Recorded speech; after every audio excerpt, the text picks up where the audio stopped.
Sinjuri, Inizjamed u d-Dipartiment tal-Malti fid-Direttorat Ġenerali tal-Kummissjoni Ewropea jilqawkom għat-tieni konferenza dwar it-traduzzjonijiet li tindirizza id-dimensjonijiet ġodda fit-traduzzjoni f'Malta.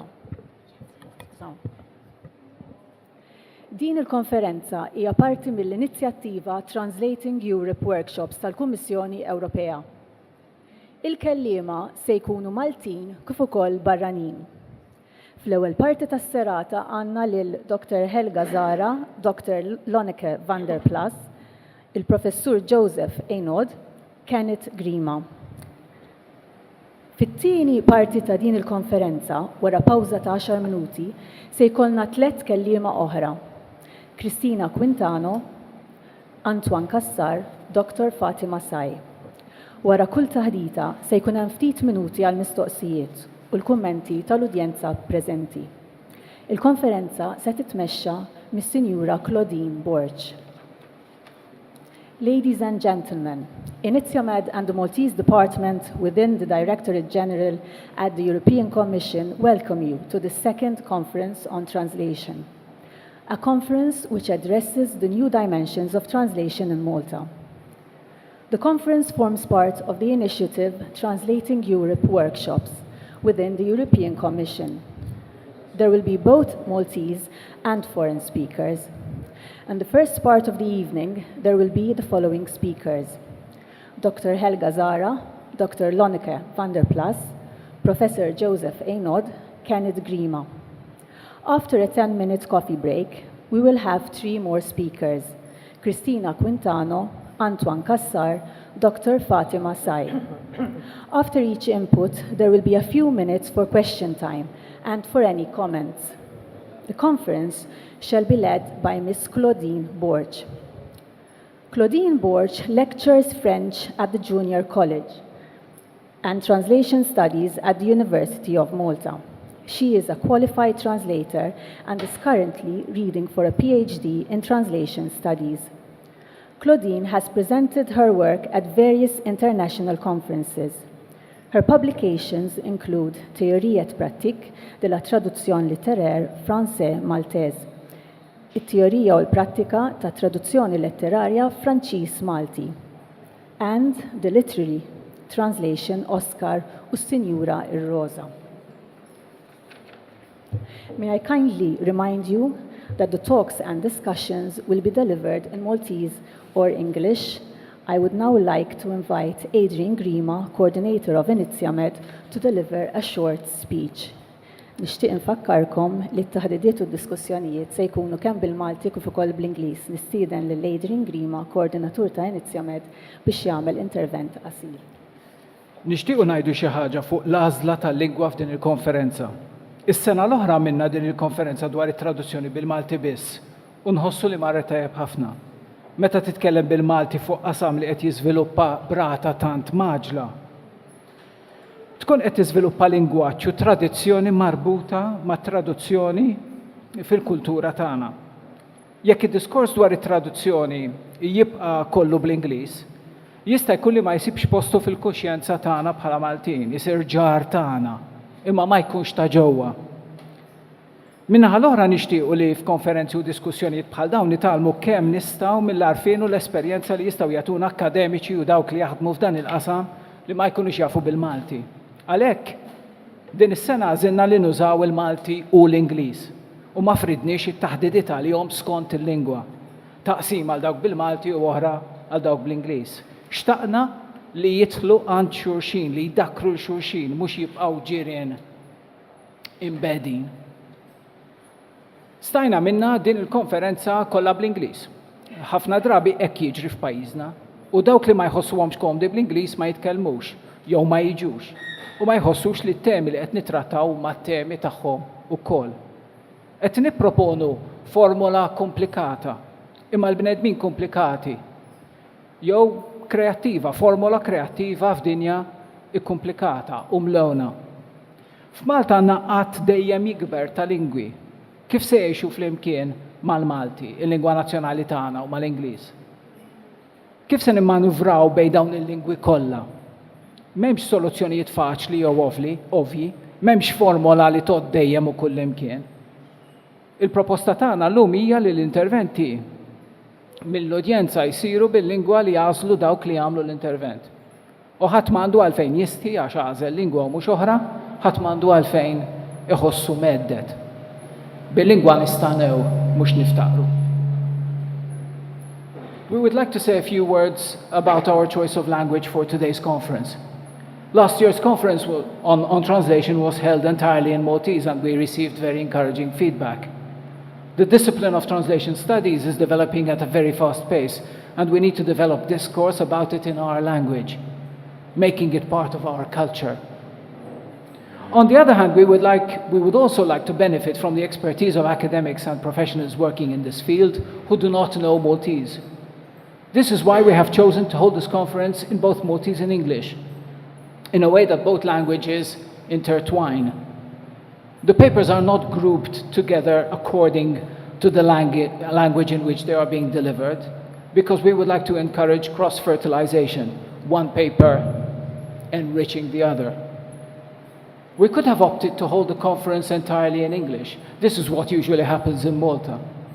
And those who do not feel comfortable speaking in English or who choose not to do so feel left out and either opt to not participate in the discussion or to not attend at all.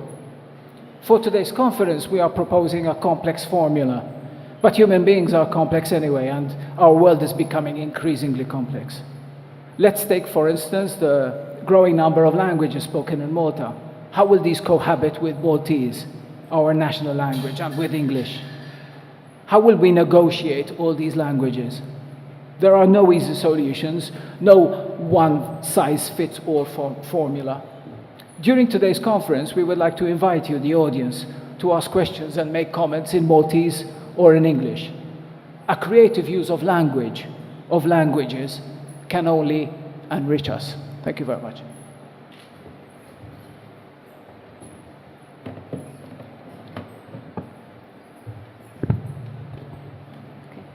Hello, kulħadd qed jismani? Can everybody hear me? Okay. Il-lejla tajba u grazzi tal-li attendejtu din il-konferenza. Nixtieq infakkarkom titfu l-mobiles bħala kortezija li xulxin. Grazzi. Good evening and thank you for attending the conference. I would like to remind you to please switch off your mobile phones out of courtesy for everyone in attendance. Thank you. L-ewwel kellima għal-lejla hija Dr. Helga Zara. Helga hija l-kap tad-Dipartiment tal-Malti tad-Direttorat Ġenerali tat Traduzzjoni tal-Kummissjoni Ewropea u ser titkellem dwar fejn jinsab u fejn sejjer id-dipartiment li tmexxi. Fidejk, Helga. Nasib kulħadd qed jismani. Biex ngħidilkom id-dritt jiena ngħajjat naqra, ġifieri probabbli anki mingħajr da tismawni. Fejn insabu? Forsi nibda minn hemmhekk. Naħseb hawnhekk hawn ħafna nies li attwalment kienu fi żmien involuti fit-traduzzjoni mal-istituzzjonijiet u anki li għadhom. Forsi waħda mill-affarijiet li ġara huwa li bażikament sorry, nara dak qed ngħid jiena preżentazzjoni tiegħi bl-Ingliż għamilta. Il-Malti anki grazzi għas-subija tagħna fl-Unjoni Ewropea f'daw l-aħħar snin akkwista forsi aktar prominenza u aktar importanza anki fis-sens ta' aktar hemm nies li qegħdin jażlu li jistudjawh. It-traduzzjoni għal Malta wkoll akkwistat ħafna aktar prominenza u llum ninsabu f'punt fejn mal-istituzzjonijiet biss għandna aktar minn 100 traduttur full-time, aktar minn 100 persuna full-time impjegata. L-Università ta' Malta għandha kors għat traduzzjoni li huwa ta' suċċess għalmenu aħna milli naraw aħna mit-tradutturi li jiġuna minn dak il-kors u li qed isir anke ħafna xogħol fuq l-għodot ta' traduzzjoni għal Malti, kemm Malta kif ukoll barra. Jiena ħanitkellem biss fejn tinsab traduzzjoni fl-istituzzjonijiet u b'mod partikolari l-Kummissjoni 13-il sena wara li l-ewwel tradutturi Maltin ġew reklutati biex jaħdmu mal-Unjoni Ewropea u jagħmlu parti minn dan il-proġett. It-traduzzjoni it-traduzzjoni ma l-Unjoni Ewropea, traduzzjoni interna hija komplementata minn suq estern. U bażikament l-istess żieda fit-traduzzjoni fit-tradutturi interna tal-Kummissjoni kienet akkumpanjata wkoll minn suq aktar wiesa ta' freelance. U għalina dan huwa suq importanti ħafna. Il-tip ta' traduzzjoni li nagħmlu hija mhix traduzzjoni letterarja affattu. Diġà kienet issir dit-tip ta' traduzzjoni Malta. Malta minn dejjem kellna liġijiet bil-Malti u bl-Ingliż u fil-fatt aħna lina daw il-liġijiet, speċjalment fil-bidu li bdejna naħdmu għall-istituzzjonijiet kienu sors importanti tal-lessiku. Però forsi it-traduzzjoni tal-istituzzjonijiet jiena niftakar ħaġa li żgur li kien qalli wieħed mill-ewwel kapijiet li kelli. Hawnhekk maħniex qegħdin nittraduċu Shakespeare li kien ifisser tiffittax, irid isir ix-xogħol, irid isir ix-xogħol f'ċertu żmien u bażikament irridu niddeliverjaw dak li l-klijent tagħna jrid. Fil-liġijiet mod partikolari mhux qed isir ix-xogħol ta' Shakespeare għax il-traduttur li jitraduċi l-liġijiet qed jitraduċi f'tip ta' straight jacket. U dik straight jacket tfisser li bażikament qed jitraduċi jekk għandu sentenza ma jistax jgħid bil-Malti tkun aħjar kif ikun għamel żewġ sentenzi. Xi drabi ċertu lessiku anki jekk ċerta kelma tkun isbaħ aħjar juża kelma li diġà ntużat u b'mod partikolari kien tużat fil-liġi qabel irid jikompli juża dik il-liġi. Għandna wkoll però traduzzjoni ta' dokumenti għal pubbliku hawnhekk forsi traduttur jista' jimraħ iktar. Fil-każ tal-Kommissjoni għandna wkoll traduttur Malta li bażikament ipoġġi din it-traduzzjoni fil-kuntest. Però l-verità hija li traduzzjoni li qegħdin nagħmlu aħna hija traduzzjoni ħafna aktar differenti mit-traduzzjoni letterarja. Qegħdin nittraduċi liġijiet, bażikament leeway tonqos hemmhekk. Qegħdin nagħmlu kif diġà semmejt qabel l-istituzzjonijiet u anki Malta sar ħafna studju u qed isir ħafna investiment f'għodod ta' traduzzjoni. Fl-istituzzjonijiet il-maġġoranza tal-istituzzjonijiet jaħdmu translation tools, però apparti dawk it-translation tools qed isir ħafna investiment fit-terminoloġija. Sena l-oħra kien hawn it-terminologa tagħna Ġantid Nawdi li jagħmel preżentazzjoni dwar kif naslu għat-terminoloġija. Qed isir investiment fit-traduzzjoni awtomatika. Malta sar investiment fl-MLRS li bażikament, by the way, hija Maltese Language Resource Server u mhux il-Multiple Launch Rocket System kif sibt fuq l-internet. Però dan il-proġett tal-Università huwa proġett importanti ħafna għat-tradutturi tagħna. Qed isir ukoll ħafna investiment fil-kwalità tad-dokumenti u bażikament għalkemm mhux investiment li jidher minn barra, sistemi ta' kwalità huma ħin kollu studjati u ħin kollu adattati. U bażikament l-idea tagħhom hija wkoll li nittraduċu b'mod aktar konsistenti u nittraduċu aktar malajr. Dik importanti ħafna. Il-fejn insabu danu, il-fejn ħammorru, il-fejn sejrin, dan jiddependi minn ħafna fatturi. Waħda mill-affarijiet li bħalissa qed jiġri żgur fil-Kommissjoni u anki f'istituzzjonijiet oħrajn huwa li r-riżorsi dedikati għat-traduzzjoni qegħdin jonqsu. Il-tradutturi full-time għat-traduzzjoni, il-posts qegħdin jonqsu, li jfisser li fil-futur irridu mpattu b'xi ħaġa. Bissa mpattu, ħampattu żgur biktar użu intensiv tar-riżorsi freelance u ħampattu wkoll blodot ta' traduzzjoni. Jiġifieri aħna għandna interess kbir fis-suq freelance li hawn Malta.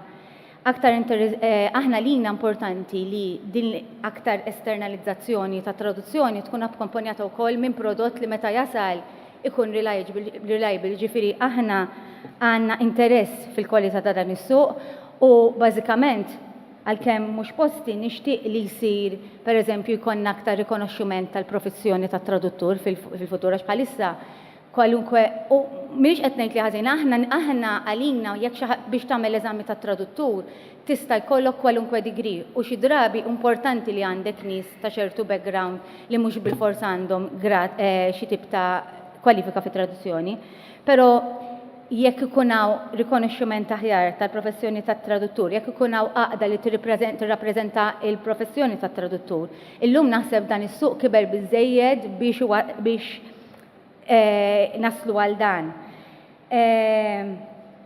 U ħaġa oħra fil-futur qed semmejt l-investiment fl-għodot. L-użu ta' aktar użu intensiv tal-għodot ta' traduzzjoni naħseb li bħalissa kif l-affarijiet huma ftit se jkollu impatt fuq id-Dipartiment tal-Isim Malti fil-Kummissjoni. U dan għaliex aħna diġà nagħmlu użu intensiv minn dawn l-għodot. Il-traduzzjoni awtomatika ma kienx għodda li ħafna nies ħasbu li hija tajba l-Malti minħabba l-istruttura tal-Malti. Però aħna l-Maltin nagħmlu fost l-aktar użu intensiv minna u nsibuha utli. Trid tirranġa ħafna, taf tkun perikoluża jekk dak li jkun moħħu qisu jiġi set minn dak li jara, però hija għodda importanti li żgur l-investiment ta' f'dawn l-għodot huwa mistenni li jagħti huwa l-frott. U l-frott huwa tradutturi li traduċu aktar malaj u mod aktar konsistenti. Il-konsistenza, speċjalment fil-liġijiet, hija importanti ħafna. Bħala konklużjoni, għalkemm nemmen li dawn l-għodot differenti ta' traduzzjoni huma tajnuna kbira traduzzjoni u għandhom jintużaw u li bażikament jiena waħda mill-affarijiet li ngħid lit-tradutturi tiegħi hija kieku inti taħdem f'bank ma tistax tirrifjuta li tuża l-calculator, jekk taħdem fil-Kummissjoni ma tistax tirrifjuta li tuża traduzzjoni awtomatika. Dejjem tituża b'mod għaqli. La jsir investiment mi inti taħdem magħha f'xi ħaġa għandek tuża. Però niddubita forsi aktar nispera li ma jistgħux jieħdu qatt il-post tal-bniedem fil-proċess ta' livell tant intellettwali bħat traduzzjoni. Pero nemmen li l-investimenti li qegħdin isiru ħajatu frott f'traduzzjoni aħjar. Li nispera li dejjem ikollha bżonn l-intervent tal-bniedem.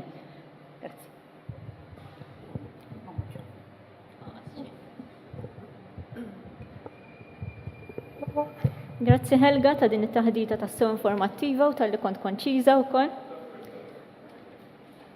Wara kull kellim għandna 5 minuti għad-diskussjoni kif diġà spjega Adrian tistgħu tistaqsu kemm bil-Malti kif ukoll bl-Ingliż. After each talk we have 5 minutes for a short discussion. You may ask questions in Maltese or English. The floor is open.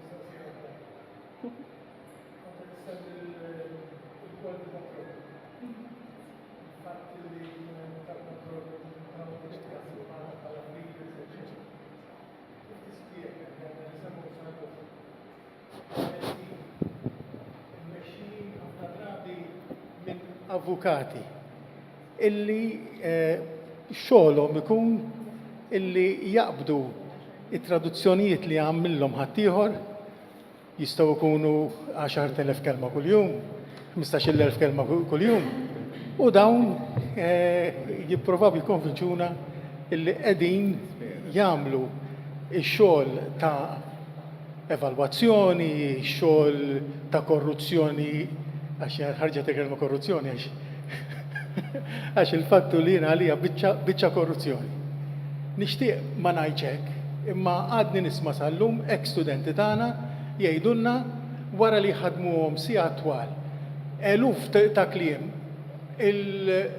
l-avukat illi huwa wkoll il-kap jikkoreġi, jagħmel il-qari tal-provi u jispiċċa xi minn daqqiet anke italla ma' 30,000 kelma kuljum.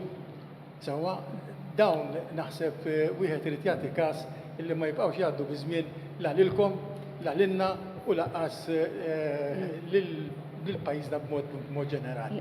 Jiena l-iktar ħaġa ġifieri li għalija tinkwetani hija l-fatt li attwalment kull darba li kien hemm tender għal traduzzjoni għal Malti il-prezz naqas. Li jfisser li t-tradutturi li attwalment qegħdin jagħmlu xogħol probabbli dejjem qegħdin jieħdu inqas. Li jfisser li bażikament għal ftit iktar minn minimum wage xi drabi jridu jagħmlu 8-10 paġni kuljum. Ġifieri jiena mill-lat tiegħi, mill-lat personali tiegħi tinkwetani.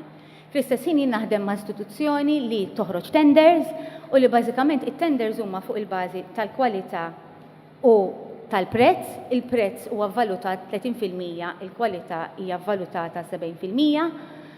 U il-prezz huwa l-iktar bid ekonomikament tajba, mhux l-iktar bid irħisa, Però jista' jfisser li bażikament kumpanija, I mean, il-30% jista' tfisser li kumpanija li tkun irħisa tkun qiegħda tieħu post kumpanija li kollha kwalità aħjar immanda prezz ħafna ola. Jiġifieri l-kumpanija li investit aktar fil-kontroll tal-kwalità. Issa biħ menu tas-sistema tal-Kummissjoni fuq dik nista' nitkellem biss hija li fl-evalwazzjoni, issir evalwazzjoni ta' kull ħaġa li jirritornaw. U bażikament fl-aħħar tax-xahar jinbidel dak li ngħidu l-ranking. Jiġifieri jista' jkun li inti tagħmel l-iktar bid baxxa imma mbagħad wara tinżel.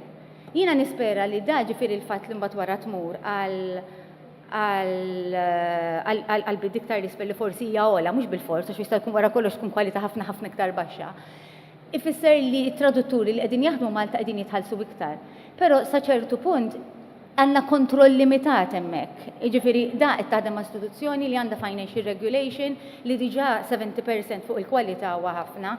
Jiġifieri jiena għalhekk xi drabi ngħid tajjeb li jkollna xi tip ta' tradutturi li tistabbilixxi ċertu standards u ċertu affarijiet, kemm traduttur għandu jaħdem kuljum, kemm għandu jitlob għall-paġna. Issa vera ħajkollok dejjem ċertu nies li mhux se jkunu fl-għaqda, imma l-menu dik forsi tfisser li jkollha impatt iktar il fuq u li bażikament il-prezzijiet li jiġu bidjati jieħdu in konsiderazzjoni it-training, il-kwalità u kull ma hemm involut.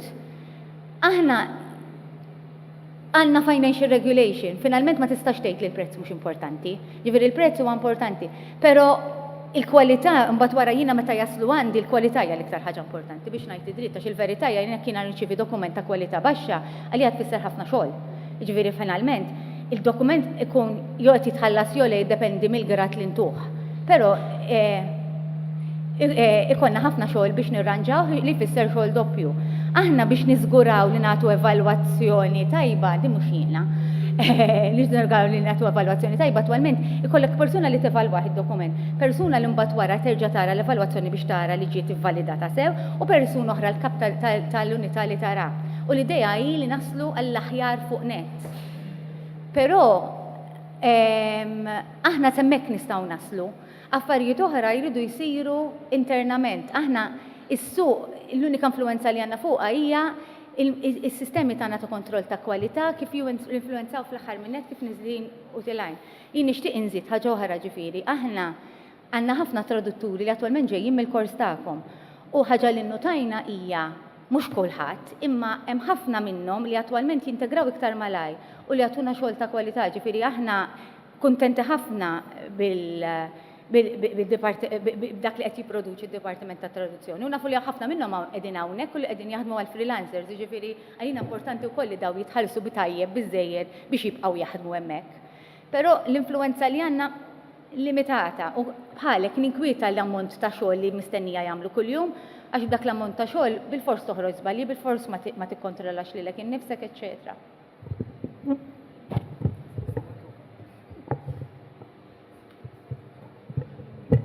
Grazie. Our next speaker is Dr. Lonika van der Plas, who is Senior Lecturer in Human Language Technology at the University of Malta. She was previously Junior Professor at the University of Stuttgart. In her research, she tries to discover the underlying patterns in languages to create machines that are able to understand human languages and ultimately serve their users better. Her talk is entitled Machine Translation, The Future is Now. Lonika, the floor is yours. Thank you very much.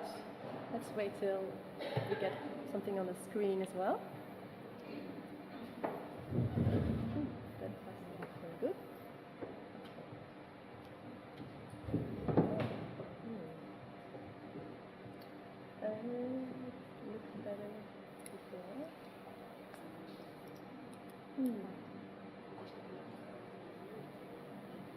Looks better before. Okay.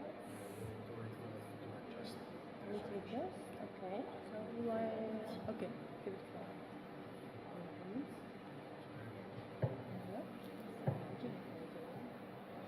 Oh yeah, now it works. Okay, great. Good. So there will be a lot of technology in this talk. So I hope that everything works fine with the demos. But first, let me thank you for having me here talk about machine translation. And the title is The Future is Now. So let's see indeed where we are with machine translation. Oh, that's not what I wanted.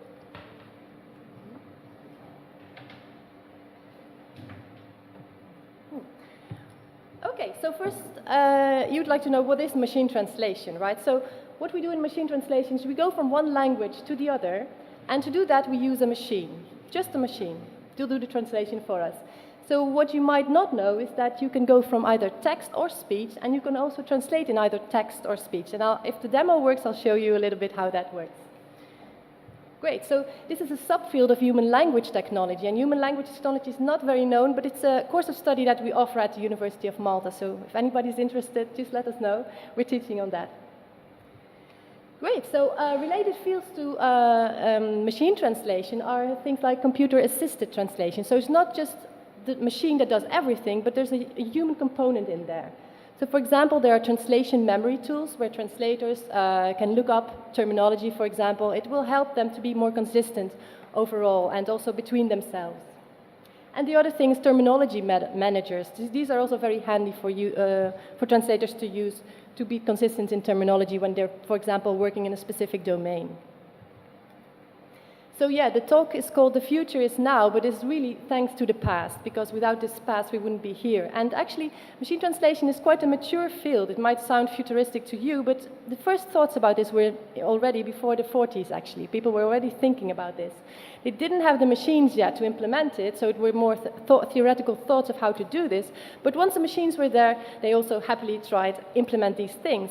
And the first operational MT systems were in the 40s and between the 40s and the 60s. There was an MIT conference in 1952 where they showed this really nice example of translating between Russian and English, which was, of course, at that time very important historically. And people were amazed. They were like, wow, you can do this. And there was lots of funding coming from the government, and researchers started to work on this. And this was a really nice time for machine translation until, you know, it's always with high expectations. Yeah, things weren't as great as they once thought when they looked at this first example. And the US government said, let's have a report and tell us really how well are we doing with machine translation. And in 1966, this came out, and it was very negative. So all of those promises that were made back then were actually not really, were much harder to reach than they once thought.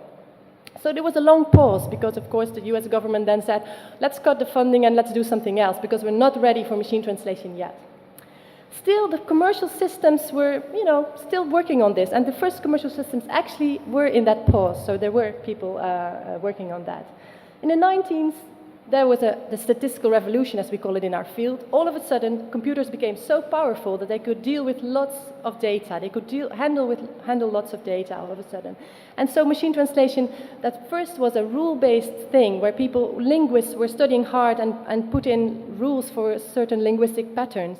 Now the machine could handle statistics and it could look at large amounts of data, and there was less of a human component. I'll talk a bit more about statistical machine translation a bit later on.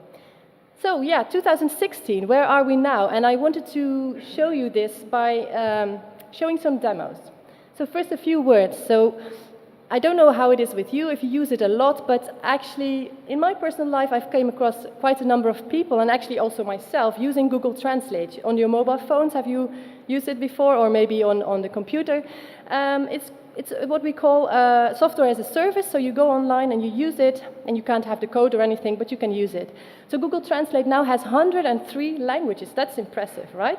And Skype, did you know that you can talk to somebody and that person talks in Spanish, but it translates it to you automatically, so you can speak to people that you don't know the language of?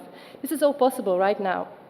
Apart from these systems that are made for us all, there's also proprietary systems such as Systran and IBM, and these are not systems that we can use, but they're tailored to, for example, a specific company, and these are also things that we don't know of, but they also exist, lots of them. So yeah, let's try and see if the demos work. So I have to switch on my computer and go to this tool.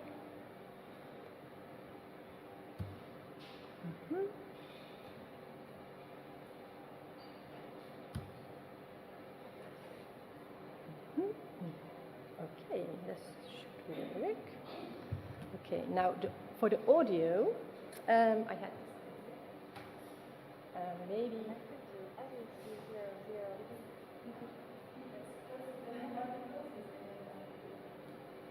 Audio from this place. So this is technology, right? Let's hope it works. Good. So what you see here is actually my phone. So you see that. You see that here, and this is Google Translate. So what you can do is say something or type something, and it will translate it automatically for you. Let's try and say something, right? Let's see if this works even in this strange environment with the echo and everything. So I'll go away a bit from it. Good evening, ladies and gentlemen, and welcome to the conference. Buonasera signore e signori e benvenuti alla conferenza. Well, not bad, right? Let's try something more. Oh. Provare qualcosa di più.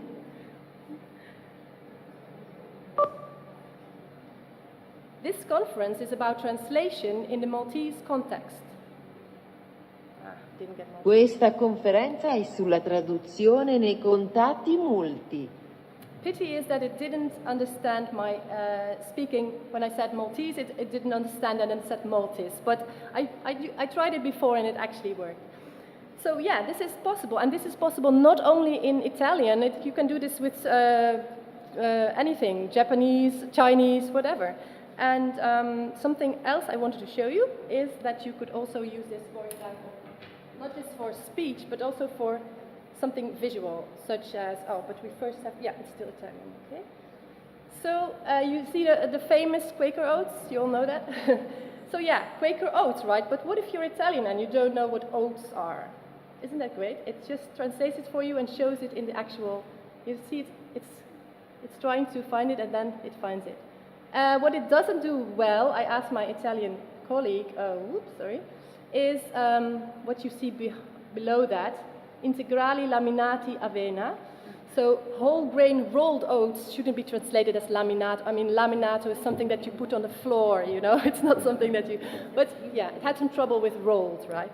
So yeah, this is what I wanted to show you. Pity doesn't work yet for Maltese. You can translate in Maltese, but it won't speak to you. So that's why I decided to do Italian.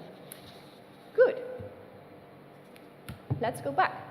So these were the demos. So you might have a feeling now of what is possible, right? I could have shown you much more things, but well, I hope you're impressed already by these few examples. So let's have a look at what is actually the magic behind a machine, because now you want to know, how is this possible? Well, there are two main approaches. One is the rule-based MT, and this was what we used to do in the previous times. Nowadays, most people do statistical machine translation. For rule-based MT, you need a bilingual dictionary and rules. So you need linguists who know about languages to input these rules in the computer. Statistical MT is very simple. You just need example translation, so lots of data where you have translations, for example, of Maltese and English, feed that to the computer, and the computer has a statistical model and does all the work for you. So what are the drawbacks and what are the pros and cons of these two methods? The good thing about rule-based MT is you can customize it. Because it's rules, you can also say, well, you know, in this case, I don't want to translate it. For example, I had another thing I want to show you with Nestlé. It was translating Nestlé. Of course, you don't want that. So you could easily update that. It has also syntactic information, so it's grammatically more correct. The problem is you need linguists, you need people to do manual processing. So it's language dependent. Once people build a system and they put all the rules in there for French, Italian, when you do French-German, you have to start from scratch again. So it's really not a cheap way of doing things. Statistical MT is very cheap. All you need is, it's language independent, you need no manual input. The only thing you need is large amounts of data. So if you don't have data, again, you have a problem. And it's harder to customize. So a little bit more about statistical MT, because that's what's behind most of the systems right now. Okay, yes, I'm almost done. So what's behind this statistical MT? I want to tell you this before you go home, right? You want to know this now. So there's a very simple thought behind it, and a bit of a strange thought, actually. The noisy channel model. What does the noisy channel model tell us? A foreign language is nothing but a distortion from its source. Well, that's a bit of a biased way of looking at other languages than English, isn't it? But well, okay. The aim is to recover the original signal. So when we have Il biglietto costa 20 euro, we just want to know what was the original undistorted source behind that? What was the English? What do we need to find that out? We need example translations and probabilities. So we're trying to find out what is the most probable translation of this sentence. How do you do it? A very simple example. So I've removed the first two words because it would become too long. So costa 20 euro. What do? You look up in example translations how often you find the translations of these words. So costa is often translated as coast, as you see, 6,000 times. And a little bit less often it is translated as costs, actually. And with 20, it's often wins. And sometimes it's 20 as well, 4,000 times. So based on these probabilities or these frequencies, you can say, okay, I guess that costa usually means coast and 20 is wins. So how would you translate? Coast wins euro. Not very good, right? That's not what we want. So this translation model doesn't do the trick for us. What do we need? We need a language model. A language model will tell us, in the given language that we're trying to translate to, how probable is this sentence actually? How probable is it to see something like coast wins euro? You will all tell me, I don't think anybody would ever say that because it doesn't make sense. Okay, then look at the combinations of words in our target language. Costs 20, coast wins, 20 euro, we find all those things. But wins euro, we never find it in any text. So that tells us that actually we shouldn't select the first translation, but the second one. So that is what translation is, well, in short, all about, is statistical machine translation. The challenges, and that's partly almost the end of it, one thing is ambiguity. You saw that already, right? 20 can mean 20, 20 can mean wins, and it can mean 20. So there we had a problem. How do you deal with that? Here it went okay, but if the contexts are further away to distinguish which ambiguity, how to resolve the ambiguity, you're in trouble. Low frequent words are problematic as well because, yeah, you need lots of data for statistical models. If you don't have it, you're in trouble. The other thing, languages with rich morphology. Very hard for these systems because you have one word which has all this information translated to several words in another language, or sometimes even some of those aspects are not translated. How do you deal with that with a mathematic method? Rare languages for which there's no data, also very difficult because you need lots of example sentences. And then the last thing, non-canonical text. So we are always training these systems on newspaper text or, you know, those standard texts that you find. But it's not our daily language, right? So there also it has some trouble. Last thing I want to show is this example of a nice, well, this is actually a stress test for machine translation because it has all the elements that I discussed. It has ambiguity, it has low frequent words, it is a language with a rich morphology, it's a rare language, and it is a non-canonical text type because it's a poem. Have a look at this. Does it ring a bell to anybody? Until swing starts off at once, then reap the outbreak of the jar cap. Doesn't say. Not yet. It rings a bell to somebody. Look at this beautiful poem that it was actually translated. So this was Google output, right? This is what Google translated out of this nice poem that I know somebody in the audience has actually written. And let's look at the translation that somebody else who was supposed to be in the audience, but I'm not sure if he's there, has actually made a human translation of it. And then you see where Google really makes mistakes. For example, with ambiguity. Reap the outbreak. Here, it knows that it's often seen with reap the benefits, and that's why it chooses reap, but it shouldn't, because here it is more of a sudden thing that gives people a fright, how it should be translated. So that was, that's where I wanted to stop, and I want to thank you for your attention, and if you have any questions, feel free to ask them.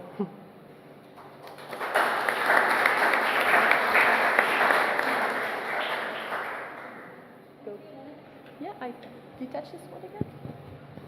Thank you, Lonneke, for your interesting presentation and insights.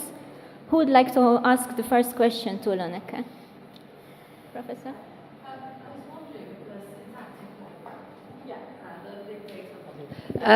What about context? There doesn't seem to be any extra linguistic context put in. It's just word data? What about pragmatic data? What about the contextual, semiotic data? Yeah, very interesting question. So yes, context, it can deal with it as long as the context that tell you what to choose. So if you have ambiguity, for example, with something, you have to have the context near to it, because this language model that I was explaining, this is the part of the model that would take care of those things, because it would look at lots of examples and it would see that, you know, usually cats, they walk and but they don't talk. You know, if you see the cat talks, you're like, no, that's not something. So this is all the pragmatic knowledge that comes in by looking at large amounts of data. But if you have something that's really far apart, imagine you have a sentence like, the cat that I really love and like to feed every day talked, you know, then it's so far apart that the language model wouldn't pick it up. So there we run into problems. So yeah, this is how it is right now, yeah. Hello, one question. Don't you think it's a bit presumptuous to expect a machine to translate poetry? Yes, it is, and it is especially for certain types of text. And what I was trying to bring across is also that, you know, it is it's a technology that can be used in certain contexts. For example, I was going to China and I wanted to get my hair cut, and I went into a hairdresser and I said, yeah, can you cut my hair? And I already saw that he was like, oh, no English. And then I said, yeah, cut, and then, yeah. So he showed me some pictures of the hairdressers that I could choose from, and they all looked terrible to me. So I was like, no, can I? And he's like, huh. And then he went to get his colleague, and his colleague had an iPhone or whatever phone from China they have. And he was saying, so type in, what do you want? I said, not too short, not too long, you know, no layers and all these things. And then eventually we understood each other. So I don't think that machine translation is at this point yet that it can translate literary text, so that it can translate poems. It looked horrible, the poem, right? But it can help us sometimes in certain situations. And I think also that even with some translations, professional translations, there are tools that we can offer that can help translators. Maybe not a full-fledged machine translation system, because it will make mistakes and it will maybe be frustrating to the translator. But maybe we could give him parts, or maybe we could, you know, like a translation memory that also memorizes the things that it has seen before. Maybe in such ways we could help. So I think, yeah, you can use it in certain contexts, and for other contexts it would be more like a translation aid than anything else.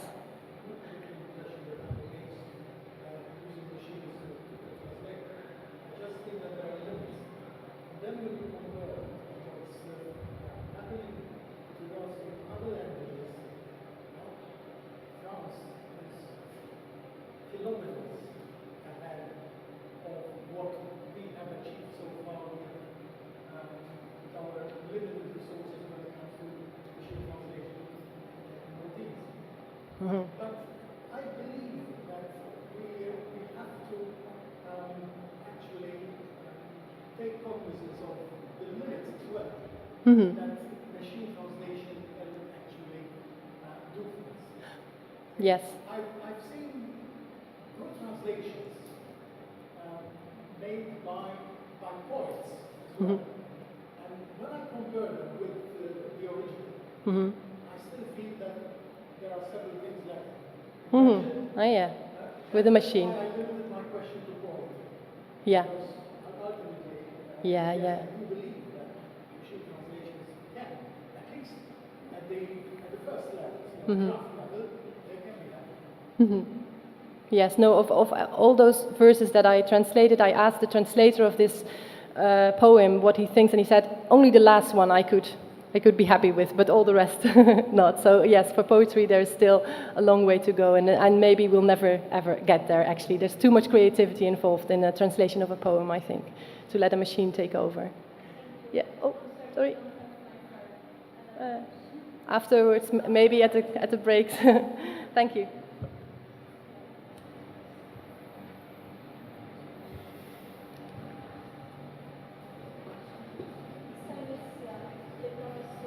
Josefino, Il-Prof Fejno u l-Kap ta' Dipartiment tal-Istudji ta' Traduzzjoni, Terminoloġija u l-Interpretar fl-Università ta' Malta, li waqqaf huwa stess fl-2003. Għal dawn l-aħħar 40 sena għallem bosta oqsma fosthom il-lingwa u l-letteratura Taljana, it-traduzzjoni u l-interpretar. U ħasem f'bosta konferenzi f'Malta u fl-Italja u huwa awtur ta' bosta kotba fuq l-influenza Taljana fuq il-letteratura Maltija. L-aħħar ktib ippubblikat fil-Ġermanja huwa ktib għall-istudenti interpreti. Illum se jkellimna dwar il-futur tal-istudji ta' traduzzjoni f'Malta. Fidejk, Prof. Grazzi. Dawk l-40 sena ma tantx ħadros bihom għax tfisser li qed niġieħu sew issa. Ħanibda billi nieħu spunt minn dak li qalet Dr. Zara fejn uriet esprimiet soddisfazzjon li studenti tradutturi tagħna li jkunu għaddew mill-korsijiet tagħna fl-istituzzjonijiet Ewropej, fil-Kommissjoni f'dal każ, u anki fil-Parlament, jagħmlu xogħol tajjeb. U dak huwa kif naqbad ngħid huwa kompliment għalina u juri li dawn iż-żgħażagħ qed nippreparawhom b'mod serju. Illum id-Dipartiment għandu wara 13-il sena ta' esperjenza. U l-lan tiegħu prinċipali kien propju dak li għadha kemm qalet dottoressa Zara. Propju li nippreparaw tradutturi u interpreti għall-istituzzjonijiet Ewropej. Però kif qalet ukoll il-kellima ta' qabli, aħjar da?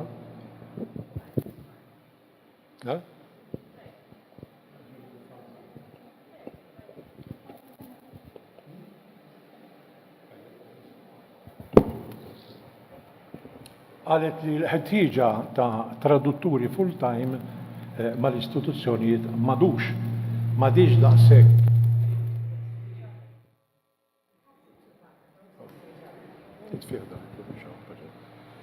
Il-ħtieġa ta' tradutturi mal-istituzzjonijiet Ewropej m'għadix urġenti daqskemm kienet fil-bidu. Għalhekk għal dan il-għan bħala dipartiment aħna ġa qed naħsbu li lil mill-istituzzjonijiet Ewropej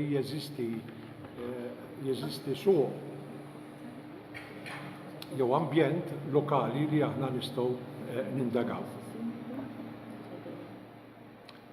Naturalment bħala dipartiment il-forza ta' dipartiment huwa ir-riċerka.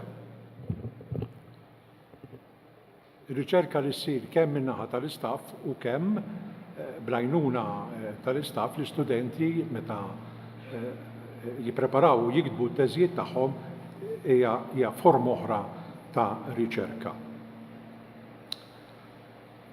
Min nissoqgħod insemmi l-pubblikazzjonijiet kollha tal-kollegi tiegħi li qegħdin hawn, nirreferi għal Prof. Claire Vassallo, Prof. Sbriffa u Prof. Aquilina, l-oqsma tagħhom u l-pubblikazzjonijiet tagħhom li kienu bosta numerużi dawn l-aħħar snin. Barra minn da, l-istess ma l-istudenti naħdmu fuq diversi oqsma. Per eżempju, semmit ħafna il-machine translation u waħda mill-teżijiet aħħarija li kellna dal-aħħar kienet propju qiegħda fuq l-slide hawnhekk, computer-aided translation tools and resources available for Maltese translators. Huwa studju dettaljat, riċerkat, serju ħafna. Illum minn kitibha din it-teżi illum qiegħed jaħdem bħala traduttur ġewwa Lussemburgu. Qasam ieħor li nindagaw li indagajna huwa l-interpretar legali fil-kuntest tal-qrati Maltin, fuq dan jiġi iktar fuq dal-argument iktar il-qudiem. L-istess il-qasam tat-terminoloġija, l-qasam tal-glossari.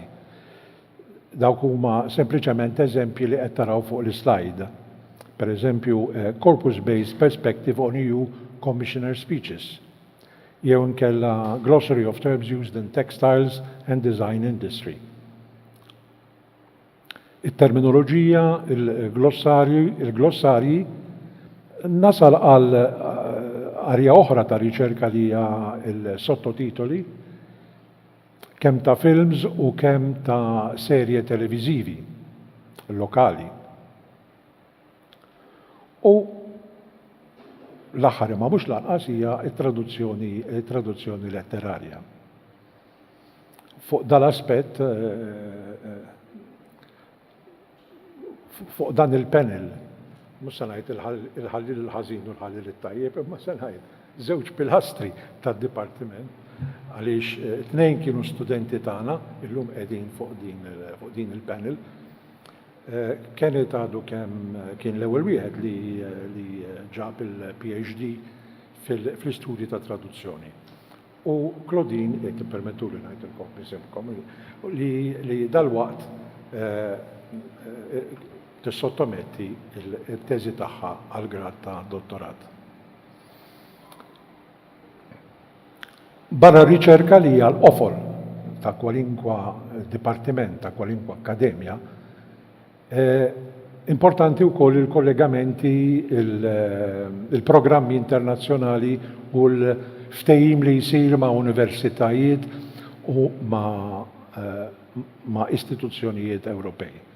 Insemmi l-European Masters in Translation, l-EMT, insemmi per eżempju l-EULITA li hija l-European Legal Interpreters and Translators Association, EMCI li hija l-European Masters in Conference Interpreting, għal-qalb id-Dipartiment ħafna u li qiegħed imexxeħ il-Professura Aquilina hija Optimizing Translator Training through Collaborative Technical Assistance.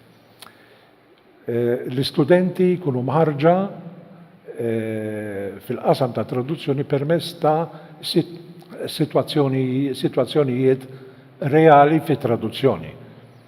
Dan il-ftehim huwa koordinat mal-Università ta' Rennes u għal-ġimgħa sħiħa nkunu kollegati ma' Rennes permezz ta' Skype sessions, permezz ta' konferenzi virtual classes u video conferencing mal-Università ta' Rennes fejn jitlu f'ambjent reali, simulat, fis-sens li l-istudent irid jimmaġina ruħu f'sitwazzjoni ta' traduttur f'aġenzija, kwalinkwa sitwazzjoni ta' traduzzjoni fejn mill-prodott inizjali fejn qed jirċievi l-konsenja biex jitraduċi assignment, xogħol, għal prodott finali li jumbat jagħti lill-klijenti. Ġifieri dawn huma sitwazzjonijiet reali, sitwazzjonijiet li ħarġu l-istudent għal futur u għal-karriera tiegħu. Naturalment għandna wkoll klassijiet virtuali, virtual classes mal-Kommissjoni Ewropea, mal-Parlament Ewropew, u naturalment ikun hemm dawk il-viżiti ta' studju din l-iktar li qed issir għall-interpreti u mhux għat-tradutturi. Għaliex?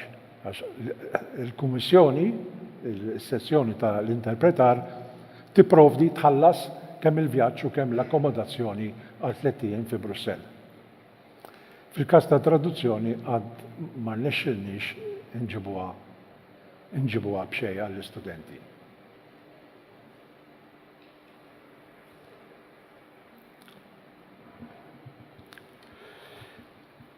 Narġa' nirritorna ftit għal dak li għad fil-bidu. Qabel sissa ngħidu konna qegħdin nippreparaw studenti għall-Unjoni għall-istituzzjonijiet Ewropej bħala tradutturi. Però hemm bżonn li nibdew inħarsu u ġa bdejna nħarsu lejn kuntesti oħra, lejn swieq oħra. Waħda minnhom hija pereżempju l-kura tas-saħħa, kellna proġetti ma' ċentru tal-onkoloġija f'Mater Dei fejn it-traduċejna ex-studenti tagħna ittraduċew pamphlets, fuljetti li huma disponibbli fil-kliniċi, fil-waiting rooms tat-tobba, tarif dwar il-kanċer, per eżempju, kolorettali, il-kanċer tas-sider, eccetera, eccetera. Għamilna wkoll riċerka u fassalna u ħejjejna terminoloġija dwar is-saħħa riproduttiva, ġifieri ħalna fis-settur tal-ġinekoloġija, u bħalissa b'sodisfazzjon ukoll li qed imexxi l-Professur Aquilina hija l-ftehim li sar mal-Ministeru għall-Familja u Solidarità Soċjali għal sottotitoli għal min hu nieqes mis-smieħ. L-ewwel esperiment sar is-serje televiżiva Strada Stretta fejn min għandu il-problema ta' smieħ ikun jista' jaqra is-sottotitoli tal-iskript li jkun qed jirreġdaw l-atturi. Jiġifieri bħala dipartiment qegħdin iffukati fuq oqsma differenti għadna fl-ewwel passi tagħhom bħal is-settur tas-saħħa, is-settur anki tad-diżabilità. Infatti nixtieq l-ewwel slide tiegħi kienet taqsira fejn ikkwotajt lil Susan Besnet fuq il-ktieb tagħha Translation, l-edizzjoni riveduta fejn tajtek ħanaqra bl-Ingliż. The 21st century is the great age of translation. Millions more people are moving around the planet than at any other time in history. Some displaced by war, famine, persecution, some seeking better working opportunities and more economic stability. And so, as these millions move around, taking their own languages with them, they encounter other languages, other cultural frameworks, other belief systems. Hence, are compelled, whether consciously or not, to engage in some form of translation. Biex ma nsemmix ukoll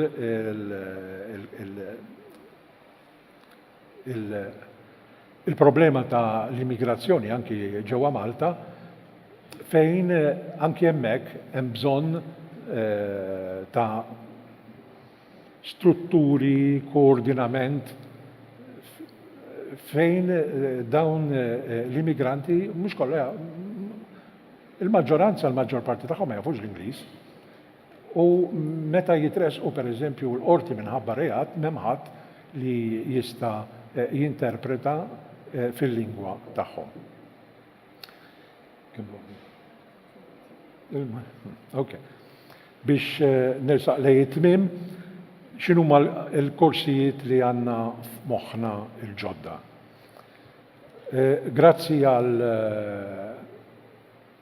ex-studenta tagħna, qed nirreferi għal Dr. Giselle Spiteri Miġġani, ħejjiet qed nippreparaw Masters in Audiovisual Translation.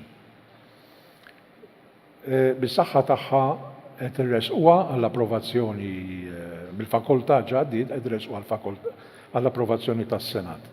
U hawnhekk kif qed taraw fl-slide fejn hija orjentament ġdid, orjentament lejn it-traduzzjoni audiovisiva, qed nitkellem anki fuq film studies, digital games, nixtieq kelli iktar ċans nitkellem fuqha u kieku kien iktar ċans kont nistieden il-Dr. Spiteri Miġġani li hija preparata sew fuq dan is-suġġett. X'inhuma l-għanijiet tal-qudiem? What is the way forward? Jien naħseb hawnhekk bdejna d-diskussjoni, il-Professur Aquilina qal fuq dawn il-tradutturi li huma sfruttati mill-avukati u eċetera, eċetera. Jien naħseb li għandna wasalna żmien li jkun hawn a National Translation Policy, għandha jkun hawn politika ta' traduzzjoni nazzjonali u mhux das-suq mhux irregolat Hemm bżonn ukoll li t-tradutturi u l-interpreti li jaħdmu lokalment ikollhom warrant, għandhom warrants il-guides, għandhom warrants l-avukati, għandhom warrants it-tobba, għandhom warrants l-avukati, l-arkitetti għaliex le mhux it-tradutturi u l-interpretu ma jkunx hawn dan is-suq salvaġġ kulħadd jagħmel li jrid prezzijiet m'hemmx kontroll fuqhom u dal-affarijiet kollha. Jien naħseb li wasal iż-żmien qed naħdmu wkoll fuq dan kellna ġala qatt mal-Ministeru tal-Ġustizzja fuq dan biex kemm jista' jkun malajr titfassal liġi fejn ikun hemm propju l-garanzija, jkun hemm warrant għal tradutturi u l-interpreti. Ma ninsewx li l-perċezzjoni għall-inqas li kien hawn dan l-aħħar hija li kull min jaf lingwa huwa traduttur, huwa interpretu. U żgur mhuwiex il-każ da. Tkun hemm ħarret sew fil-ħiliet ta' kemm ta' traduzzjoni u kemm tal-interpretar. U se nagħlaq bl-aħħar slide dawn huma il-mimmi tajnejna. Dawn huma l-istudenti li igradwaw is-sena l-oħra li jagħmluna gburin bihom u sodisfazzjon għad-Dipartiment. Grazzi.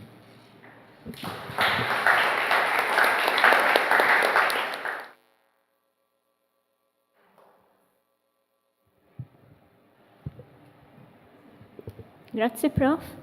Għandna mistoqsijiet? Questions, please? No?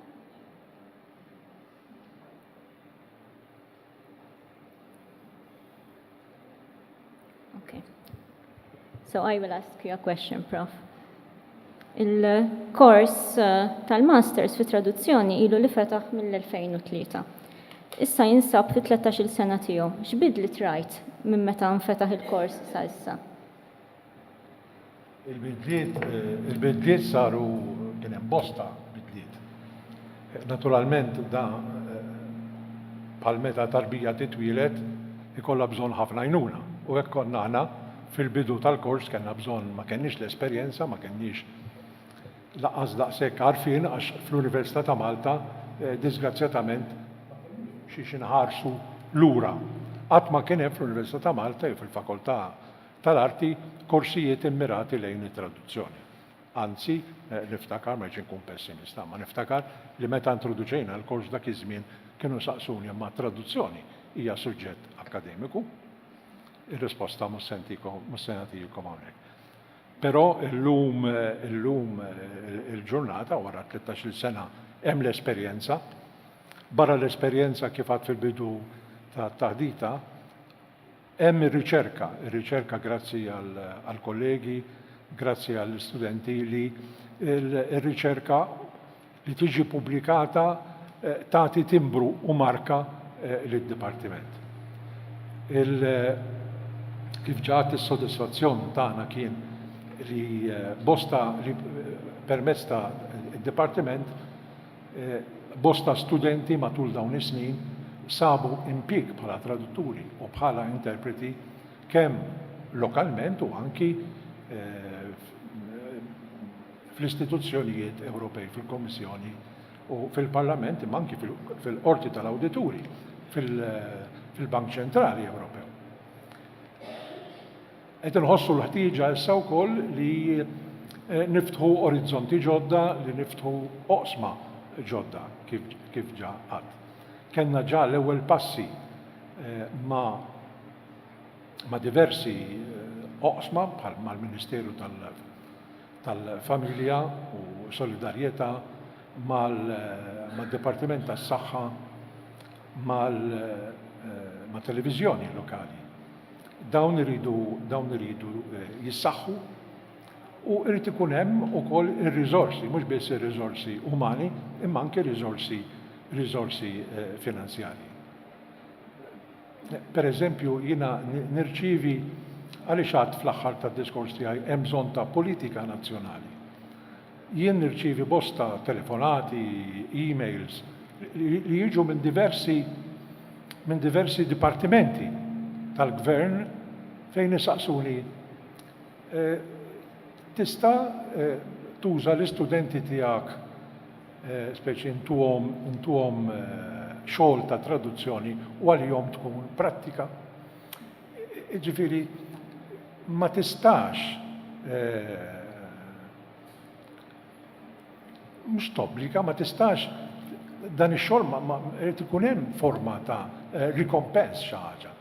Rikompens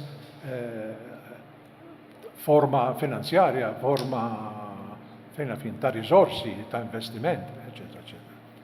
Għalhekk jiena perswas u konvint li nispera li kif l-istituzzjonijiet Ewropej preżentati hawnhekk mill-dottoressa Zara huma daqshekk organizzati, daqshekk strutturati u daqshekk professjonali u serji, anke hawn Malta ikonna politika nazzjonali fl-oqsma importanti. Kif jista' jkun, pereżempju ġo Sptar Mater Dei,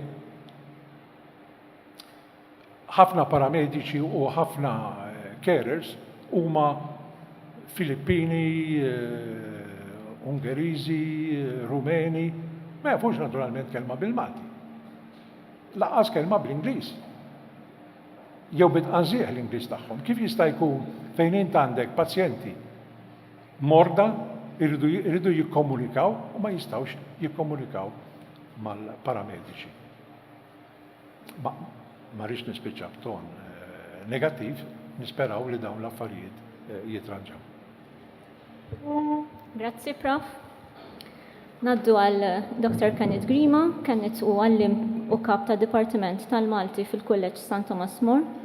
Fl-2006 kiseb id-diploma post-gradwatorja fl-istudji ta' traduzzjoni u fl-2007 il-grad maġisterjali fl-istess qasam ta' studju. Fl-2015 kiseb dottorat fl-istudji ta' traduzzjoni mill-Università ta' Malta. Fidejk, Kenneth. Grazzi, Claudine. Il-lejla tajba, ħaniprofa niġri kemm niflaħ. Tajjeb li nistqar sa mill-bidunet dak li naħseb li għamel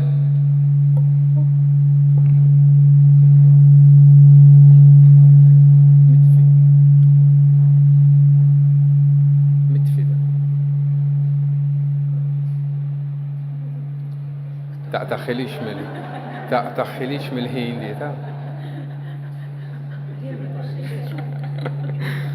Taj.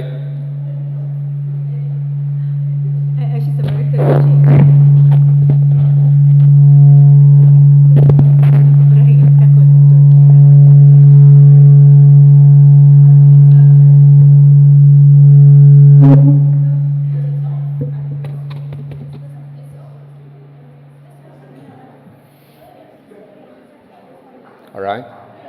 Tlaqna? Mela. Tajjeb li nistqarsa mill-bidunet dak li naħseb li għamel sensa l-inqasalija. Il-kontemporanjetà hija parti sħiħa mid-DNA ta' traduzzjoni letterarja. U se ngħid għaliex. Ġala darba traduzzjoni letterarja tistrieħ fuq lid kreattiva u viżibbli jew inviżibbli għalkemm dejjem preżenti ta' traduttur letterarju minsuġa mal-ħila tiegħu li jinterpreta jew jirri jinterpreta test letterarju ewlieni miktub f'kuntest lingwistiku u kulturali speċifiċi, fejn it-traduttur huwa mitlub u mħeġġeġ li jkun midħla tas-sew tagħhom. U ġara darba b'konsegwenza ta' hekk, it-traduzzjoni letterarja tissejjes fuq il-prattiċità li minnha tinstilet u jew tkompli tissaħħaħ komplessità teoretika stabilita daqskemm imġedda. It-traduzzjoni letterarja tilma f'qafas ta' kontemporanjetà dejjema. Madanakollu, aktar milija it-traduzzjoni letterarja fija nnifisha li tiżżewweġ mal-kontemporanjetà u għal-mod kif it-traduttur letterarju jesperjenza momentarjament u b'mod individwali u personali il-bosta sfumaturi li dejjem eżistew, mikxufin jew imtaħtin, tar-ruħ kreattiva li ssawwar it-traduzzjoni letterarja li jitrasforma fi tradizzjoni kontemporanja dejjema u personalizzata, fejn kif jingħad fir-reklam il-passat mhux u diżittajjin bil-fors garanzija tal-futur la kollox jistrieħ fuq l-issa. Ma jonqossa allura li dan kollu jqanqal bil-bosta lill-akademiku fil-qasam tal-istudji ta' traduzzjoni, prattikanti jew mhux prattikanti, li jipprova jġarrab il-qawsalla kulurita li fuqha jintiseġġ l-aspett teoretiku ta' traduzzjoni letterarja. Bilan li jifhem, jew għall-inqas jipprova jifhem, il-kontemporanjetà ta' traduzzjoni letterarja kull darba li jseħħ dan il-proċess, fil-waqt li jara fis-sem ewlieni ta' traduttur letterarju. Għaldaqstant dan il-qafas teoretiku ma jfasslu l-ebda akademiku studjuż ta' traduzzjoni għax hija l-istess kontemporanjetà ta' traduzzjoni letterarja li tiffurmah. Matul din it-taħdita li għandha bislan li sservi ta' xpruna l-aktar ħsibijiet, se niffukaw fuq ta' aspetti mislutin mill-oċean imdaqqas ta' diskussjonijiet kontemporanji eżistenti li żgur li jibqgħu jitqanqlu kull meta qed iseħħ proċess ta' traduzzjoni letterarja. Fosthom, x'għandu jkun l-għan aħħari ta' traduzzjoni letterarja llum, x'għandu jkun l-iskop aħħari tat-test tir, x'għandha tkun ir-rabta bejn it-traduzzjoni letterarja l-istil u l-kultura f'dan il-proċess sħiħ, u fl-aħħar mill-aħħar x'żifn għandu jisfen it-traduttur f'dana kollu. Nittama biss li jirnexxieli nqanqal fikom interess ġdid fi proċess dak ta' traduzzjoni letterarja, daqskemm hu qadim daqstant ieħor huwa kontemporanju. Naħseb li tliet aspetti li għadhom iqanqlu dibattitu sħiħ fejn tidħol it-traduzzjoni letterarja huma l-uniċità li tfawwara minsuġa ma' sens qawwi ta' kumplessità f'baħar ta' prevedibbiltà jekk mhux saħansitra imprevedibbiltà. It-traduzzjoni letterarja għal kuntrarju ta' traduzzjonijiet tekniċi fejn x'aktarx il-kittieb u l-qarrej jaqblu minn qabel fuq it-tifsir tal-kliem imħaddem u fejn x'aktarx intuża stil stabbilit u funzjonali hija esperjenza unika u distintiva. Ġala darba l-kontenut kif ukoll il-forma stilistika li tweldu jitqiesu mill-aktar importanti minħabba li huma speċifiċi għat-test kreattiv innifsu miktub f'kuntest lingwistiku u kulturali magħżula. It-traduttur letterarju mhux biss mela jrid jirnexxielu jaħkem jekk qatt jista' ir-ruħ li ssawwar it-test oriġinali, għalkemm nifhem li l-użu tal-kelma ruħ jaf jistema pedantiku u forsi jdarras il xi wħud, imma fuq kollox irid jistħarreġ it-tifsira mtaħta kultant ovvja u kultant le li hemm mistura f'kull kelma puntu virgola li jsenslu f'katina it-test letterarju fis-sħuħija tiegħu. Għaldaqstant il-kumplessità tat-test letterarju toħroġ mill-fatt li t-test source tradott jaf l-eżistenza tiegħu f'żewġ realtajiet kontestualizzati. Fuq naħandek it-test oriġinali li nkiteb lingwa f'kultura speċifika, dik li komunament insejħu la source, u t-test tradott miktub ukoll b'lingwa f'kultura speċifika, dik li komunament insejħu la tir. Dan ifisser li daw kollha involuti fil-proċess ta' traduzzjoni letterarja, it-traduttur u hawnhekk tħanna falqa komplessa u l-qarrej tir, mhux biss iridu jkunu lesti li jġarbu bidla żgħira jew anqas żgħira fil-mentalità kulturali li taġinhom, imma fuq kollox li jilħqu kompromess konxju u hawnhekk tħanna falqa oħra komplessa aktar minn ta' qabilha, li jirrifletti d-distanza eżistenti anke din żgħira jew inqas żgħira bejn żewġ jekk mhux ukoll aktar lingwi, popli, ċiviltajiet, realtajiet storiċi u l-bqija.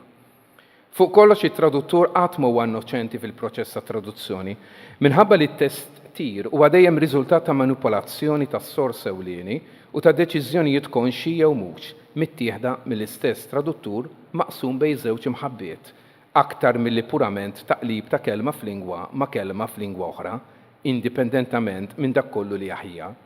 Għalhekk għadna sallum il-ġurnata niddibattu b'qawwa jekk it-traduzzjoni letterarja għandix fl-aħħar mill-aħħar titqies bħala attività kreattiva. Jien personalment nemmen li mhijiex derivattiva, jekk hijiex prevedibbli jew le. Għax daqskemm hija imprevedibbli minħabba li kwalunkwe test letterarju sorsu tir jintiseċ mill-lingwa li tirrifletti l-kreattività umana u mħadma mill-bnedmin, kittieb u traduttur, li fih innifsu u imprevedibbli, daqstant ieħor jipprevedibbli ġala darba kull test letterarju sorsu tir qed jitfassal bi skop f'ċirkustanzi soċjali, politiċi, reliġjużi, kulturali u l-bqija li huma kollha partikulari b'raġunijiet u b'qarejja speċifiċi. U dan kollu jwassal għal mistoqsija oħra li għadha tħawwadna sal-lum u li fil-fema tiegħi hija waħda ovvja. Kif għandna nħarsu lejn it-test tir? M'hemmx dubju li mistoqsija bħal din tkompli senselfin aktar mistoqsijiet. Fl-modi, it-test oriġinali kien dejjem moti priorità assoluta, ġala darba dan seta' jiddandan bl-oriġinalità li ħolqitu. Minnaħa l-oħra t-test tradott kien dejjem meqjus biss bħala żieda tat-test source u għalhekk bħala kopja inferjuri u derivattiva. U dan minnu nnifsu għal dibattitu sħiħ. Sakemm ma nqisu it-test tir bħala kitba indipendenti għal kollox, sakemm ma nqisu t-test tir bħala kitba oriġinali għal kollox, sakemm ma nqisuh bħala attività ta' kitba mill-ġdid, Sakemm għandna nqisu t-testir bħala attività ta' interpretazzjoni jew riinterpretazzjoni jekk nemmnu li anke test source u fih innifsu realtà interpretattiva. Mhix l-intenzjoni tiegħi li nipprova nwieġeb mistoqsijiet perenni u li x'aktar għandhom bislan li jerġgħu jitqanqlu mill-ġdid kull meta minn għalina nkunu sibna tweġiba. Madanakollu naħseb li nemmen bisħieħ li test source miktub fi sfond lingwistiku, stilistiku u kulturali speċifiċi u b'udjenza partikolari li x'aktarx taqsam l-istess esperjenzi kollettivi tal-awtur oriġinali u test tir anke hu miktub fi sfond lingwistiku, stilistiku u kulturali speċifiċi u b'udjenza partikolari f'moħħi traduttur ma jiffurmaw żewġ testijiet letterarji separati imma test wieħed miktub b'żewġ dimensjonijiet letterarji, lingwistiċi u kulturali, distinti li jeżistu fihom infushom imma li flimkien jiffurmaw isħieħ fejn it-test source u dak tir isiru komplementari għal xulxin għalkemm kull wieħed jirrifletti oriġinalità u individwalità avolja b'varjazzjoni gradata. Wara kollox minn fostna huwa Kattoliku dan hu dak li jagħmel it-Trinità mqazza, id-distinzjoni komplementari ta' tliet persuni li jiffurmaw Alla wieħed. Ovvjament dan il-prinċipju jodbiss kemm il-darba traduttur letterarju iżomm f'moħħu li l-għana ewlieni ta' traduzzjoni letterarja jiġifieri dak li jagħti realtà estiża lit test source billi jlaqqgħu ma' udjenza ġdida li mhux bil-fors tħaddan l-istess ħsibijiet, sfond u esperjenzi mġarba mill-qarrej oriġinali frabta mal-awtur ewlieni. Dan qed ngħidu għax hekk it-traduttur letterarju joħloq test li jitbiet qatih mit-test source għalkemm il-punt ta' tluq tat-test tir huwa dejjem b'xi mod dak source, id-dibattitu li semmejna qabel jerġa' jissokta u nerġgħu niġu koppi. U aktar mat-test ikun jistrieħ fuq il-kreattività u l-interpretazzjoni jew ir-riinterpretazzjoni bħalma hija traduzzjoni tal-poeżija b'mod speċjali il-qija aktar tisħon u d-dibattitu aktar jitqalu jaħrax. Mistoqsija oħra qawwija u li bosta studjużi fil-qasam ta' traduzzjoni għadhom ikissru rashom fuqha dwar x'għandu jkun is-sem ta' traduttur letterarju tul il-proċess sħiħ ta' traduzzjoni. Anke hawn it-tweġiba mhijiex faċli ġala darba sem ta' traduttur letterarju jitnaqqax minn bosta sfumaturi teoretiċi u prattiċi. Il-firxa fin-nomenklatura mħadma ma tagħmel xejn ħlif li tkompli ssaħħaħ jew issaħħan dan id-dibattitu.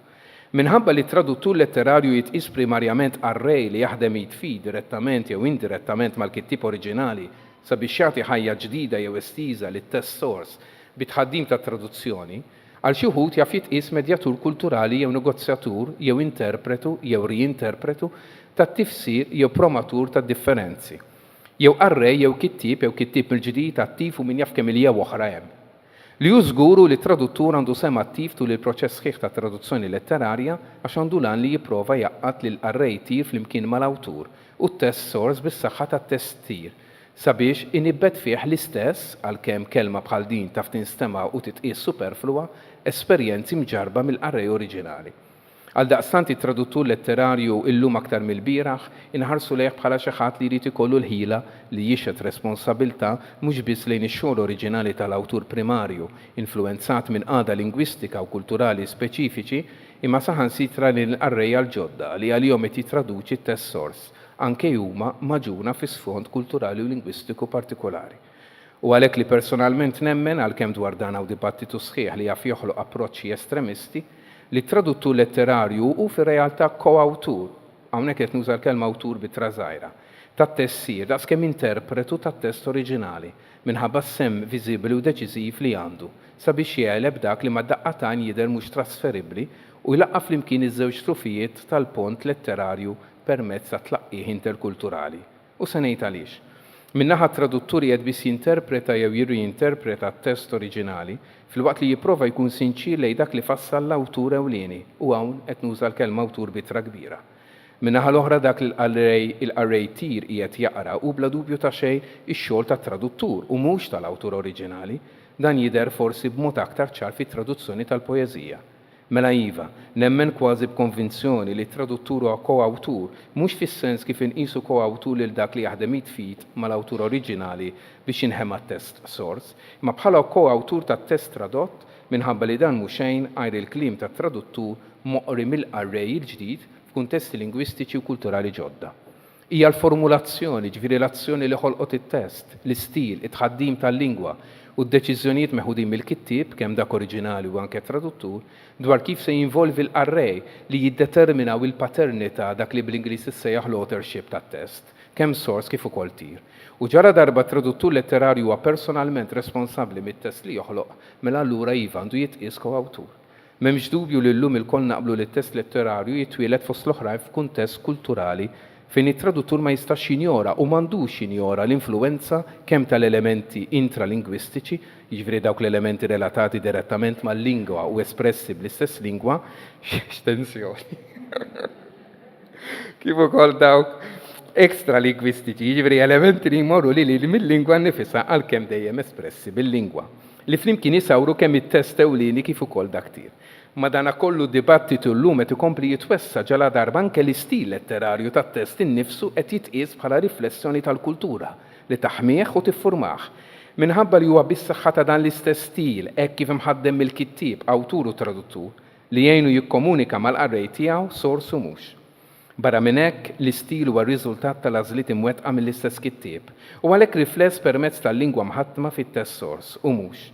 Għalhekk l-effettività tal-metafori, tat-tixbijat, tal-inferenzi, tal-idjomi, tal-qwiel, tal-referenzi storiċi, reliġjużi u politiċi, tal-lob bil-kliem u l-bqija, tintilef jew tbatti, hekk kif lil dawn tislithom mill-isfond kulturali li jsawwarhom biex tipprova titrasferihom jew titrasporthom f'kuntesti letterarji, kulturali u lingwistiċi aljeni, anke jekk jaf ikun hemm xebħ u dan anke f'kuntest modern ta' globalizzazzjoni. Il-proċess ta' traduzzjoni letterarja għalhekk jissejjaż mod kruċjali fuq l-istil tat-test minħabba li huwa dan li fir-realtà jippermettilna nevalwaw elementi bħal huma d-deċiżjonijiet meħuda mit-traduttur letterarju u saħansitra l-intenzjoni jew l-iskop tiegħu fit-twettiq tat-test tradott. Fuq kollox tajjeb li niftakru li l-kitba kreattiva allura kemm is-test source u anke dak tir minna innifisha tistrieħ fuq l-istil. Għalhekk ilhom ħafna studjużi ta' traduzzjoni iswa stramba li għadna nitkellmu fuq l-aspetti kulturali li jiffurmaw it-test letterarju mingħajr ma aħna qed inqisu kif jixraq kif dawn huma riflessi bla qiegħda fl-istil tat-test oriġinali u fl-istil tat-test tradott bħala entitajiet kif għedna diġà komplementari daqskemm distinti. U sakemm ma nintebħux bir-rabta intrinsika li hemm bejn l-istil u l-kultura u t-test letterarju, l-arfin tagħna dwar il-proċess ta' traduzzjoni letterarja jibqa' jitqizzob u allura jċedi. U meta nibdew nifmu kif u għala biex ngħidu hekk il-kultura ddaħlet fit-test partikolari u għala tqedet kif tqedet u kif din qed tinfluwenza lill-istejl tal-istess test u allura lil array, inkunu tassew nistgħu nibdew nevalwaw bliema mod it-test tradott jista' jagħmel jew jipprova jagħmel l-istess fid-dimensjoni letterarja l-ġdida tiegħu. Konklużjoni. Illum il-ġurnata konvint li l-anta traduzzjoni letterarja m'għandux ikun dak li jitmewwet l-oriġinal imma li titħeġġeġ l-eteroġenità. Bilan li l-qarrej ma jingħata stampa qarrieqa imma jitfakkar li qed jaqra test li nħema f'kuntest differenti li però jista' jgħix f'kuntest imġedded. U dan jista' jseħħ billi traduttur jara fi traduzzjoni letterarja mhijiex kaxxa magħluqa jew linja safra li tillimita imma univers bla tmiem fejn kull azzjoni iġġedded l-azzjonijiet kollha ta' qabilha bilan li toħloq esperjenza innovattiva. Traduzzjoni ideali, fil-parentesi, laqgħet teżistiet u lanqas mi se teżisti. Imma jekk nifmu li fl-aħħar mill-aħħar it-traduzzjoni letterarja dejjem kontemporanja ġara darba tintrabat mal-esperjenza umana li minna nnifisha hija dejjem attwali avolja eterna u allura dejjem tiġġedded, mela nkunu nistgħu nifmu kemm tassew it-traduzzjoni letterarja għandha tinftiem f'qafas ta' kontemporanjetà verament dejjema. Wow! Nispera li tlift 40 kalorija tagħha di. Grazzi ħafna. Grazzi Kenneth. Għandna mistoqsijiet? Nispera li ferm.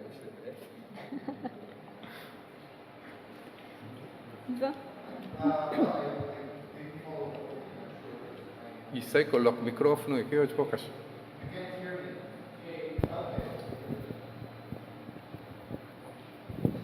Thanks for this, even though I couldn't follow parts of it because I'm not a multi-speaker. I did get some bits and pieces though. You were talking about, now I'm doing it. So you were talking about the literal translation being, part of an experience and that the translator can adapt and whatnot. And I'm all for that. I believe in adaptation rather than translation per se. However, there are particular contexts in which you don't need to be creative in the sense of, so for example, you translate literary texts for people to read them and appreciate the meaning that's carried by them, but there are also the historical value of literary texts.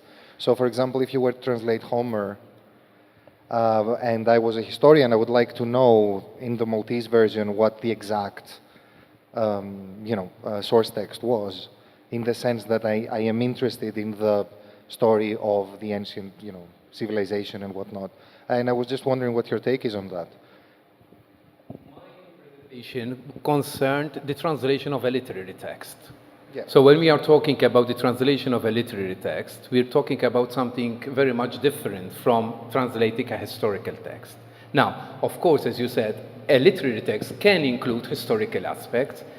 The translator has no right to add on what the original text has. Exactly. What I mean is, if the original author did not provide historical information to the reader, to the original reader, the translator should not provide the required historical background to the target reader. Okay. If, on the other hand, the original author did include that information, the translator is bound to do the same thing. So, in order to, in my opinion, the translator should not be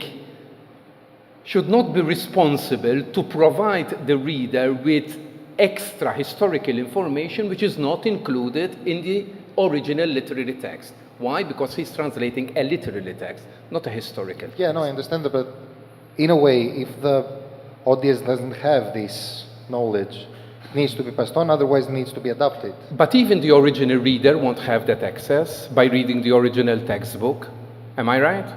No, if we, assuming that you're translating a Chinese text and there's this tradition in China that X, Y, and Z.